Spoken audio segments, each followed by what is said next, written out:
You know, one of the most important things for me in competitive angling is keeping my stuff organized and protecting my equipment. So one of the things that I've started to do is I've utilized these Bass Pro Shop storage containers.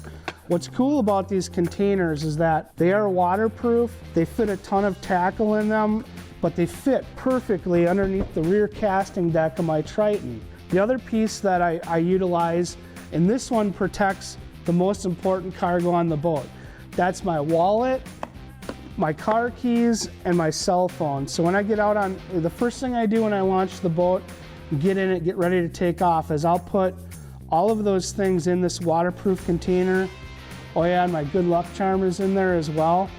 But I'll put all those things in this container, seal it up, put it in the glove box. That way I know where everything is.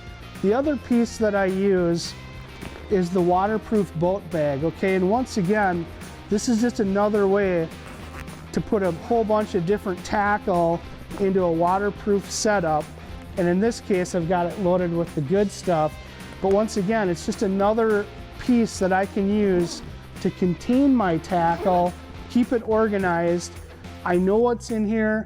It just gives me increased storage space, and once again, keeps my tackle protected and keeps me organized so that I can concentrate on catching more fish.